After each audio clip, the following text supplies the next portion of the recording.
Man, oh man, am I rusty when it comes down to debating about Sakura-related topics.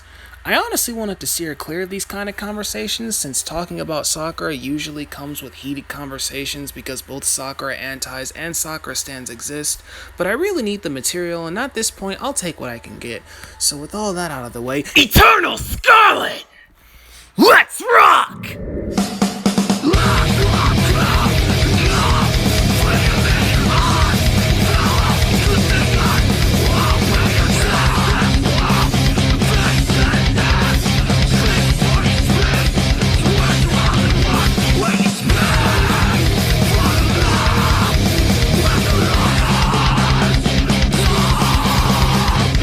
Ladies and gentlemen, meet Money Man, the rich guy, the hustler.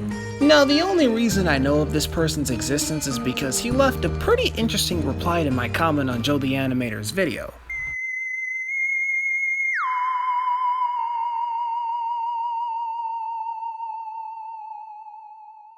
Be careful there, young blood, because with self-advertising comes consequences. I learned that the hard way. Alright, that was cringe, and I've pretty much given you all the details to the backstory, so let's just get on with the video. This is the video on why Sakura is the worst character, besides Ash Ketchum, in Xeno. She barely improved in part 1. Here we go. Alright, let me prove that wrong. So Sakura, despite not being born from a special unique bloodline like characters like Naruto, Sasuke, Neji, and so on, she still had very sharp eyes and great analytical skills. Allow me to showcase some examples of Sakura's improvement when it comes down to seeing through genjutsu. So let's look at the first time Sakura was exposed to a genjutsu, which was when Kakashi had casted one on her. Since this was her first time seeing the genjutsu, she was vulnerable because she obviously didn't know how to break it. Now let's take a look at her later on in the series. When she was exposed to it for a second time, she was able to break it with ease due to her battle experience, by which even Kakashi notices it and compliments her on it. It was worth teaching you genjutsu during survival training for the Genin exam. You truly do have a talent for it. And I ain't done yet, because I have another example to show of her improvement. The next example is centered around how she went from fearful to brave. Let's take a look at the forest exam, where she was seen doing absolutely nothing besides saving Naruto from the fall when he got 5-prong sealed. Now I will admit, it is very hypocritical on Sakura's behalf to be calling out Sasuke for something she herself was guilty of doing, but what makes up for this is the fact that she was able to stand up against 3 sound ninja even when people came to her aid. So it makes no sense for you to say that she barely improved in part 1 when the feats that I've showed you clearly prove otherwise. Dude, how do you feel?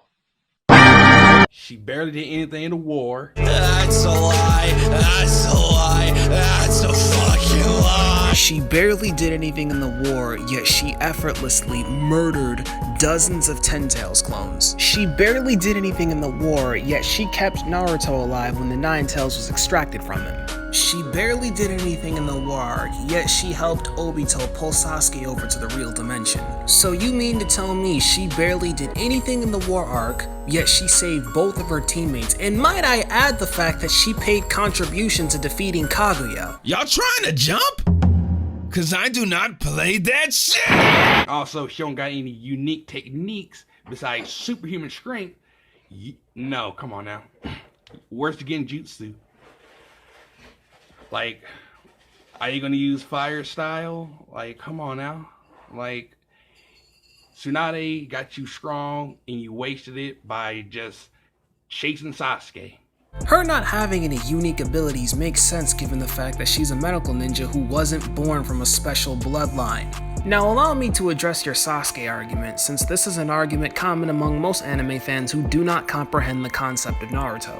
Naruto is an anime show that is centered around friendship, just like many shonen anime. To provide evidence on this, let's look back on what Kakashi said to Naruto, Sasuke, and Sakura. In the ninja world, those who break the rules are scum.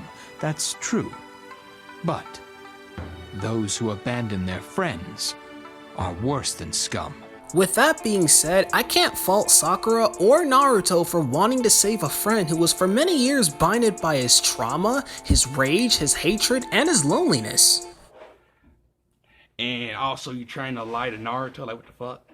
You sucking Naruto's dick and Sasuke's. Like, stop it. That's not going to get you anywhere but in the kitchen. Really, nigga? The kitchen? Are you serious? That's the best you can think of? Let's just get on with the interjection. While it is true that Sakura lied to Naruto about loving him, she had good intentions. Given the fact that he was still a target because he had Kurama sealed inside of him, Sakura only did this to protect him. That's something most people don't understand. Like, come on, Sak, you need to improve. But, you know, it's been like how many years and you still haven't improved that much? But hold on a minute. Didn't you say... She improved a lot in part 2. Way to contradict yourself. You are pathetic, you're not a role model, and you suck. And also, your fans are completely stupid. If I saw your fans in actual real life, I would slap the mess out of them. I wish you would. It's really cute how people like you can talk all big as if you're about that life behind a fucking screen. You're an idiot. You're not smart at all. Ha! Yet she's the same person who explained how chakra worked.